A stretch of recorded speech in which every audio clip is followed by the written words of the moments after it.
বিভিন্ন নানান ঘটনার প্রেক্ষাপটে বিভিন্ন উপন্যাস, কবিতা, গান তারা লিখেছেন। যেমন আনন্দমঠ, এটা একটা উপন্যাস। এটা কার লেখা? বঙ্কিমচন্দ্র চট্টোপাধ্যায়। কোন প্রেক্ষাপটে লেখা হয়েছিল আনন্দমঠ? সন্ন্যাসী ও ফকির বিদ্রোহ প্রেক্ষাপটে এটা লেখা হয়েছিল, সন্ন্যাসী ও ফকির বিদ্রোহ। আচ্ছা, সন্ন্যাসী ও ফকির বিদ্রোহ কবে হয়েছিল?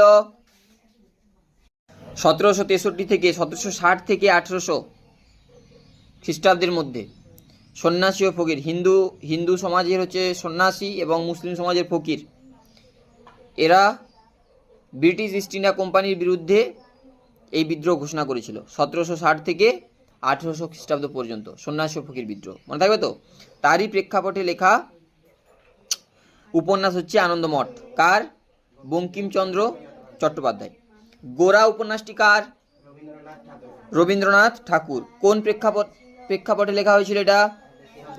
স্বদেশী আন্দোলনের প্রেক্ষাপটে গোরা উপন্যাসটি লেখা হয়েছিল।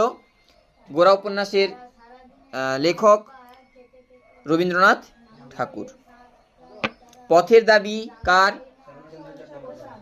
শরৎচন্দ্র চট্টোপাধ্যায়।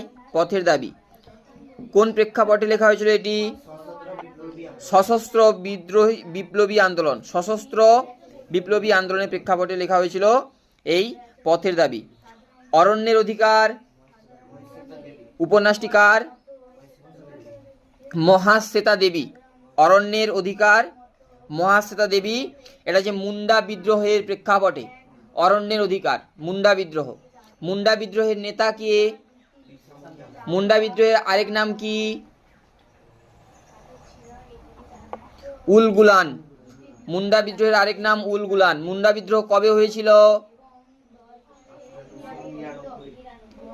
1899 থেকে 1900 মুন্ডা বিদ্রোহ হয়েছিল, মনে থাকবে।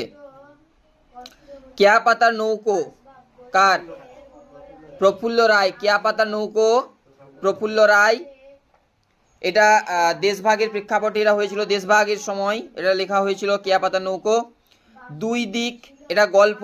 দুই দিক, টোবাটেক সিং, এগুলোও কিন্তু, এই দুটো গল্পও কিন্তু দেশভাগের সময় লেখা হয়েছিল। দুই দিক হচ্ছে শরদিন্দু বন্দ্যোপাধ্যায়, আর টোবাটেক সিং হলো সাদাত হাসান মান্টো। ঠিক আছে, এগুলো সব হচ্ছে দেশভাগের প্রেক্ষাপটে লেখা হয়েছিল। আচ্ছা, দেশভাগ অর্থাৎ দেশভাগ বা বঙ্গভঙ্গ যদি বলি, কবে হয়েছিল? 1905-এ। বঙ্গভঙ্গ অ্যাকচুয়ালি কবার হয়েছিল